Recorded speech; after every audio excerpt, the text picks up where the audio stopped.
Sup guys, Hiking here, bringing you another spoiler discussion video on Resident Evil 9. I'm just here to clarify a few details and also talk about some stuff regarding the original Resident Evil 9 Apocalypse that Dusk Golem talked about, so I'm going to go into that, as well as some other stuff that's come out from the director of Resident Evil 2 regarding the leaks. So yeah, before I begin, remember to like and subscribe, and yeah, let's get into this. It's going to be very quick, hopefully, at least when it comes to some of the updated info. So first up, Grace. So I noticed in the comments everyone was saying regarding Grace and how many weapons she has, because it's been revealed that she only gets 2 pistols in the game, but people said, and I completely forgot this, yeah, in her Apocalypse outfit that you can get as a pre-order, she has this gun in her hands that looks like a submachine gun. So clearly this has to be something she gets in the base game, right? But the person who played the game and finished it and has been posting their videos and all that, like, they are legit. They did say that they only had 2 pistols in the game. So, and I have read the list. They did post like a list of all the stuff you can unlock in the game. I'm assuming this is an unlockable weapon you can get post-game. I'm assuming that's what it is. So Grace will get like a submachine gun, or maybe this is a submachine pistol or something that she can get as an unlockable in the game, post-game. I don't think this is something you can get in the main game, unless it's something that the person playing completely missed, maybe, perhaps. But from what they've said so far, you only do get 2 pistols. I don't know if the Requiem, I don't think the Requiem counts because that's more of a Magnum, isn't it? So I'm assuming it's similar to Ethan, where like the starter pistol, and then later on he got like the second pistol that you can find and unlock. So I'm assuming it's similar to that. I don't have a problem with that, to be honest. Like I like that they're going for more of this horror element with Grace, like really horror. It feels like it's sort of like a spiritual successor to what they tried to do with, I guess, Moira and Natalia from Revelations 2, where, you know, those characters didn't specifically have guns and they had to rely on like strategy and other methods to like get past enemies. But in this case, Grace at least has, you know, she has her handguns, right? But I'm assuming it's sort of like a successor to that. Like, it is a case of where Grace's campaign is more strategy based, where you do have to put a bit more thought into how you're gonna navigate the situation and how to use your resources and your items, like very traditional Resident Evil. It's that she's not gonna be a big action character, and that makes sense. Like I did say in my previous video, she is an analyst, she's not a fighter, so it kind of makes sense they would push that sort of, you know, feel and look and tone for a part of the campaign. So yeah, I'm fine with that. I just wish she did get at least one cool, powerful weapon that's not the Requiem. I really do wish we'd gotten like a shotgun or something. I would have loved to have gotten like another double barrel or something like in the original Resident Evil 7.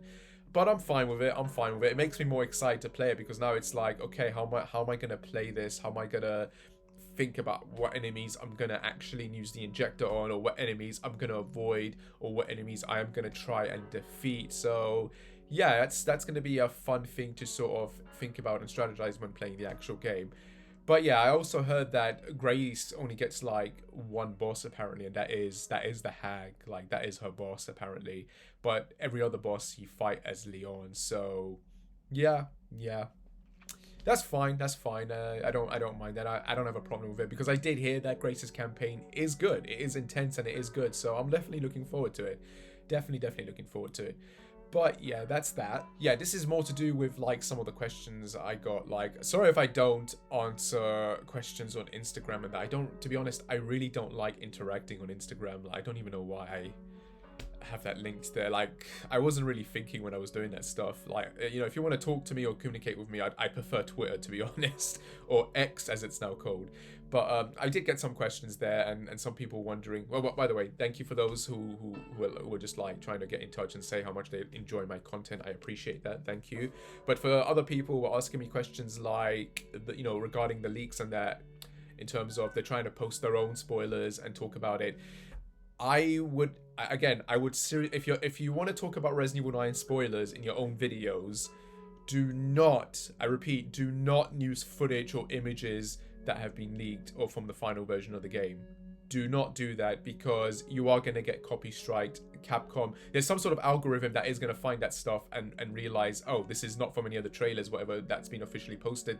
This is actual stuff from the game that hasn't been released yet. Do not do that. So try and avoid that. Definitely try and avoid that, because I did that years ago with Resident Evil 8. There was like that whole leak with Lady Demetrius and some of the deleted stuff that never made the final game, and I had a whole video that talked about that, and I used the video like an idiot, and I did get like a copy strike on the channel. So do not do that. Capcom will go after you if you're using images or leaked footage. You want to talk about the game, do what I'm doing. Use stuff from the trailers, or footage from other stuff, you know, images or footage from other games, not the actual game itself. Avoid doing that, and I think you should be fine, because so far I've not noticed any problems, so it seems to be working. But that's one of the reasons why I'm not posting any official or leaked images in there, because yeah, I don't want to get in trouble for that. I think you can talk about it, because there's really nothing they can do about it. If you're talking about it like the way we're talking about it, they can't really do anything. They can't silence the voice. Do you know what I mean? And it's for people like you guys to choose if you want to watch it or listen to it or not. So, you know, that's how it is, I think. But yeah, that's that. Anything else I wanted to talk about, mention?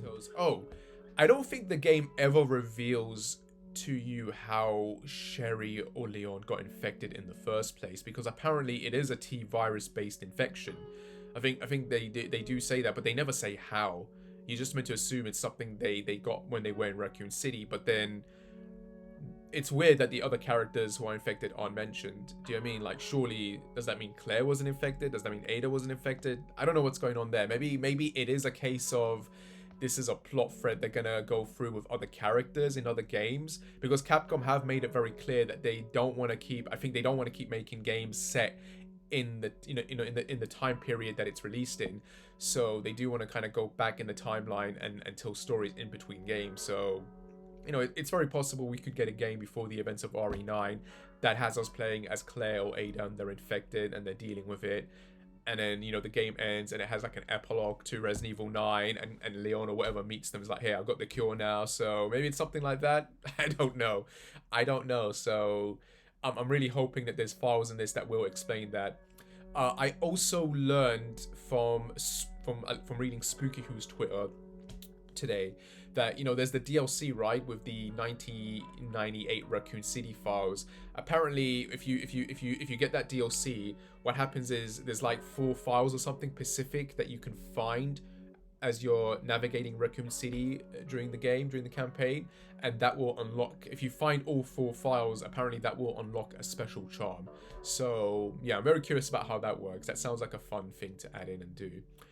But yeah, moving on. So yeah, this was a detail I completely forgot to mention in my previous video, and the video before that I did mention it in the first part, you know, that there was something from that was in Code Veronica originally that they sort of brought into RE9, and I'm assuming it's something they're going to bring back into Code Veronica, but it's to do with weapons basically. And basically you can upgrade your weapons with Leon, and you get points or credits or whatever, and you use that to spend it to upgrade your weapons, and you upgrade it using these 3D printers that are you know, around in the game. So that sort of is your merchant for the game essentially. You use these 3D printer machines to do it, and I'm assuming since Code Veronica had a 3D printer machine for that one puzzle, I'm assuming it's something they're gonna bring back and maybe make it a big feature perhaps. I don't know, I'm thinking, but we'll have to wait and see. But that's that. So yeah, the director of the original Resident Evil 2 and I believe Devil May Cry posted this, and I'm honestly kind of disgusted by this behavior from him. I remember back with Biohazard 2, the late game plot twist got totally scooped by some photo weekly mag, right? For your own selfish satisfaction, you're trampling all over the feelings of users who were looking forward to it, and the feelings of the creators who poured their all into making it. A detestable act that destroys everyone's happiness and deserves 1,000 deaths. May you be cursed to never play games again. So, Dick, I'm very disappointed. I'm just gonna say it, this guy's an asshole, and from what I've heard from a lot of people who do interact with him online, and that he is an asshole. He is a big asshole, and to wish death on people who don't mind spoilers in that is a tad bit going too far. Like, that's ridiculous. I have no problem with people who want to spoil stuff. I've been spoiling things since I was a kid, okay? I don't mind. It depends. It depends on the movie. It depends on the game. It depends on the story. I don't mind spoiling things. Yeah, sometimes I spoil things and I'm like, damn, I wish I hadn't spoiled that. And sometimes I spoil things and I'm like, whew, I'm glad I spoiled that, and now I can either not watch it or buy it, or I can go into this with an open mind and experience it in a way a bit more better, knowing that. And I did get some people saying, oh, Shinji Mikami, is the true creator of Resident Evil. No, he's not. I already explained this, and the facts are out there, but here's a better way of breaking it down. So Kenichi Iwata was the crucial lead writer and planner for the original Resident Evil 1996, often considered the true creative force behind the game's lore, characters, and iconic bio-horror atmosphere. While Shinji Mikami directed, Iwata joined midway, defining the narrative, creating the Umbrella Corporation, and writing famous files like The Keeper's Diary. So he shifted the game away from purely sci-fi. I already explained this. Like, originally the game was meant to be like a spiritual successor to Sweet Home, apparently. Then it developed into like a sci-fi game, a first-person action co-op game, ghosts and that, cyborgs and that. There's a lot of concept art you can find about that, if you look around. But that was like what the original game was. And then obviously this guy came in and it turned into the game we know and love. As it says, he's the one who, establishing the virus-based biohazard law, including the Umbrella Corporation's role. And Iwata is credited with creating the main characters, which do include Chris Redfield, Joel Valentine, and Albert Wesker.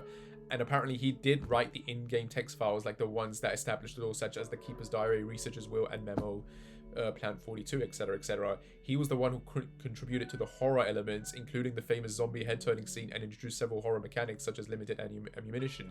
Yes, Mikami directed the game, but Iwata and a lot of other people are the ones that basically, as it says, they saved the project. They're the ones who turned it around and made it into what we know and love.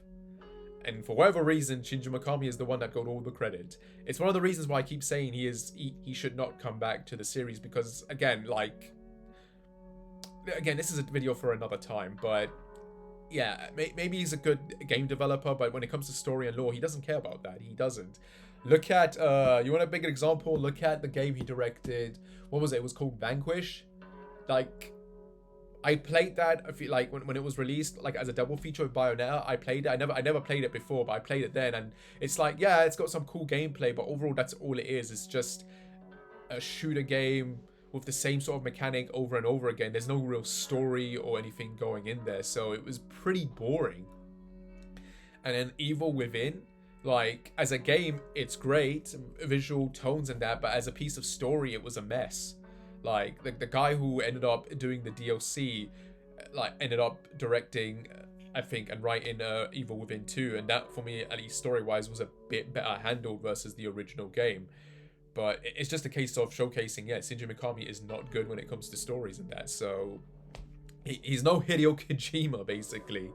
But yeah, going back to the leaks and stuff as well, like, again, I get it, sometimes leaks are bad, but sometimes they can be beneficial, at least when it comes to gamers, because look at The Last of Us 2, if that game hadn't leaked, right, a lot of people would have bought that game and they would have wasted their money, because there's a lot of people who did not want that story.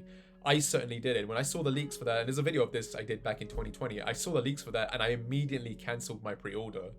Like, that was not the game that I wanted, and yeah, I was pretty pissed, and a lot of people were pissed, and yes, it did hurt sales. It did hurt sales. The game didn't sell as well as it could have back then, and it took, what, like 2 years? Was it 2 years before, like, Neil Druckmann came out and was like, oh yeah, the game sold this much in 2 years. It's like you waited 2 years to update how much the game sold, whilst every other game company was updating their, like, sales after a few months or weeks. Like, come on.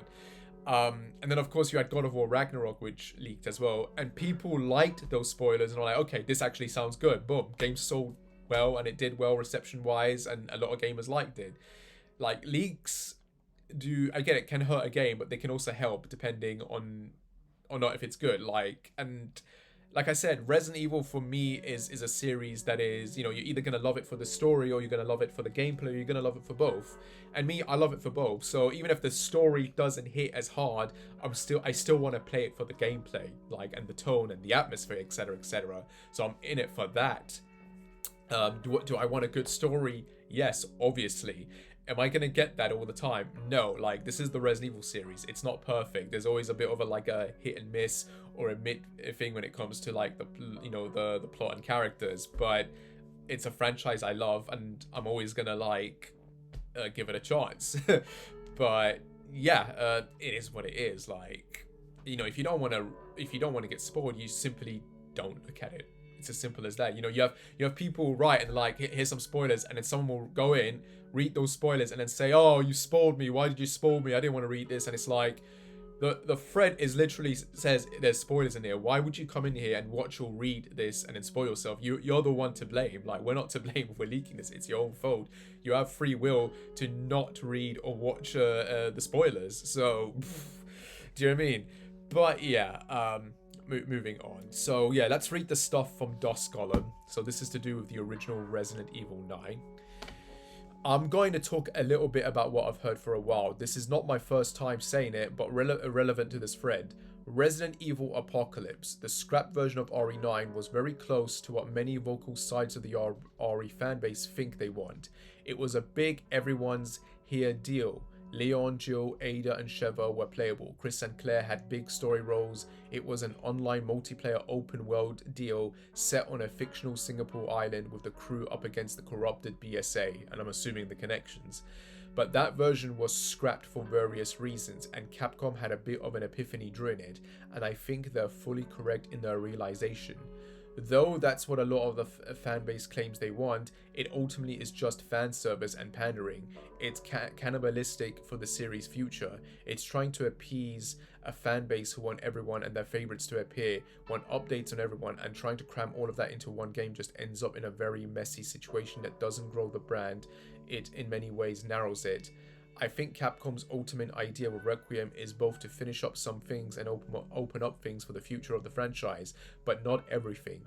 They want room open to explore more in the future, backwards in the timeline if they want. I think the reason characters like Ada, Jake, Jill, Claire, etc. don't really play a role in RE9 is because of three main reasons. A, they have different stories they want to tell with those characters in the future.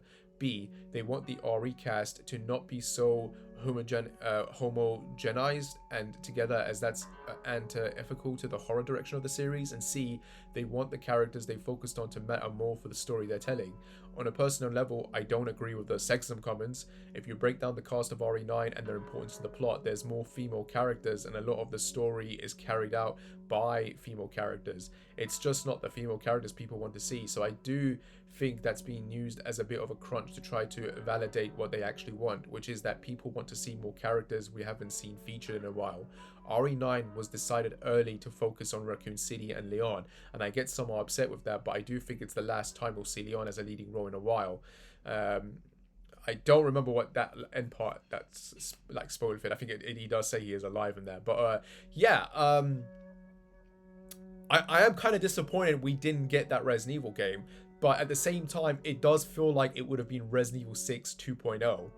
And I don't think anybody wants another Resident Evil 6. But the biggest disappointing factor of this is that, Resident Evil 6, you had 4 characters return and you had 3 new characters introduced. This would have brought everyone back, and it's basically something we wanted with the original Resident Evil 6. We wanted Chris and Claire in the game. We wanted Leon and Claire in the game. And we wanted Sherry, and I guess Jake could have worked because that's a nice way to tie it to Wesker. He could have been the one new character, and then obviously Ada. But this would have brought a lot of characters back. They weren't even thinking of bringing Sheva back, so that's kind of crazy. Yeah, I'm kind of disappointed we didn't get this, because here's the thing. It's not that I want everyone back. I want everyone back because I want to see these characters interact with one another. I think it would have been interesting to see Ada come back and Chris, interacting with her, like the real Ada Wong, and realizing, oh, you're not that person that wiped my team out, etc., etc. It would have been interesting to see Sheva come back and interacting with Jill and Chris again, and being this trusted person that he got on their side. It would have been good to get another game with Chris and Claire interacting as brother and sister, because the only time we ever get that is in Code Veronica and now Death Island. So it's kind of a shame we didn't get something like this. But here's another thing, right? You could realistically make a big RE game and only have us play as 2 or 3 characters, and then everyone else could just be a support role. I mean, look what they did with Sherry in RE9. She's a support role. So why can't you just make an RE game like that? Or similar to MGS4, where you have everyone come back, but you're only playing as that one main character. So I think it's doable. It's just a case of you have to give characters certain roles and certain scenes and certain moments. You can do it. It's just, you gotta remember that, like, if you want this to be an action or horror game, you gotta pick 2 specific characters for that, and then everyone else has to sort of just be in the background helping out, either in the gameplay or in the story. Do you know what I mean? Like, you don't have, not everyone has to be playable. I am happy that they, obviously, we got the version that we did with RE Requiem, because, yeah, I don't want an online multiplayer game, but, you know, the concept of and co-op open world games sounds sort of intriguing, but at the same time, not really. Like, Resident Evil isn't known for being open world, so I'm kind of happy they didn't do that. But at the same time, I'm kind of wondering if this is something they want to do in the future. Like, I don't mind if they do like a big single player open world game, but it has to be a good open world. It has to be a good bloody location, and it can't just be like a big open world like GTA or Monster Hunter and that. It has to be an open world in the sense of it's like the RE4 Village, for example, right? But you can go around and do things, and maybe you can have it be like this big hub, and then you go to certain places, you unlock certain items or skills, and then you can traverse those environments. Maybe something like Tomb Raider 2013. You had the island, it was a big hub, but you couldn't get through certain places until you had like key items and that. So you could do something like that maybe in that sense. And then you have like key set pieces that aren't like open world, but it's part of like the action in that. Maybe you could do something like that. I don't know. It's a food for thought, you know, something to think about. I do think like the best thing they could do with like doing multiple characters is, if they do want to go back, if they want to make a single player game, right? Give us 3 characters. Give us 3 characters and give us 3 big locations to have those characters in, and then have it all sort of converge on this final location, and they come together and they fight the final boss. Do something like that, and then obviously have each campaign be different. So maybe one campaign can be over the shoulder view, one campaign can be first person, and one campaign can be camera angles or stealth or whatever you want it to be, or something like Devil May Cry. I don't know, like think of it like that, like you're paying homage to it, like everything Resident Evil and maybe Capcom games in general. Something like that I think could work if they do it like that. And then all the other characters you want to bring back would just be involved in cutscenes or the story. They don't necessarily have to be playable. So yeah, it's kind of disappointing we didn't sort of get that. But yeah, as they say, we know that, you know, the RE9 that we're getting they did decide very early on that Leon was going to be a main character. It's not like, oh yeah, they just threw Grace in and she's the focus and then they threw Leon in afterwards. No, Leon was always going to be like the main character. Like, Grace is the new character they introduced afterwards when they decided, hey, we need like a horror like angle. Like, it's not working with Leon, so let's make Leon the big fun action moments, and we'll make Grace the horror protagonist. And that works in my opinion. It makes sense, because a lot of these characters, you know, they're action characters now. They're like superheroes. They're right when they say they're not gonna get scared. Can you still do a horror game with them? You could, but you have to come up with a very good reason why, like, they're in a horror situation and they're not able to just kick ass and fight their way out of it. Do you know what I mean? Like, you'd have to really hinder them in a way. Like, maybe like Grace's campaign, you just take away all the weapons and you give them like that one pistol. But then what's stopping Chris from not just like punching everyone, or Leon kicking everyone, or Jill just wrecking everyone's crap and that? Do you know what I mean? They're fighters. They're essentially fighters. So I don't know, but I'm hoping that because they had these ideas at first and they scrapped it, it's something they're going to come back to. Like, oh, we had this story with Chris and Claire, let's take that and move that to another game. Oh, we were going to have Jill and maybe Ada or Sheva, whatever, let's move that to another game. So I'm hoping this is a case of they're realizing they could make something out of this, and they're gonna like work on it. So I mean, we keep hearing that Resident Evil 10 isn't even going to be called 10, which I think is kind of wrong. I do feel like we're still going to get something. I feel like that would make sense to be the last number title, because the X and the Rex engine as well that they've been working on. Like, I feel like it's just poetic to have that be the last thing they do.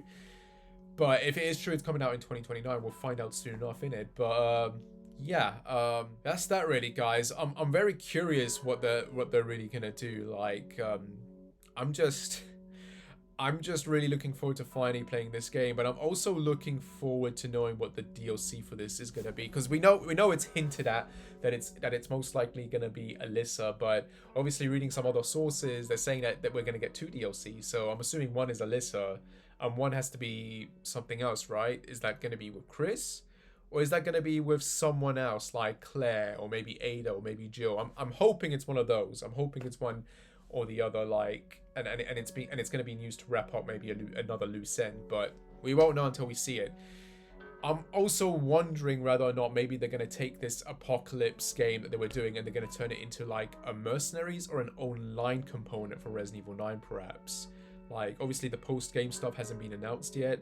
You kind of have to wait sometimes for the post stuff to come out, because like Resident Evil 4 Remake, for example, we didn't get Mercenaries until I think a week or 2 later or whatever when they did it, and obviously other games had their online stuff, post content released later on. So I'm assuming it's the same case with 9. It's probably a case that they're working on it and they want to release it after maybe everyone's played through the main campaign and had their fun with it, and then it's like, here's the post game stuff, like here's the multiplayer, or here's the Mercenaries mode, etc, etc.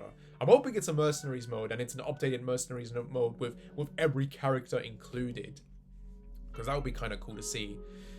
But yeah, I guess we'll find out soon enough. But anyway, that's my video. I hope you liked it. As always, remember to like and subscribe, please. And I shall see you when I shall see you. Take care and bye.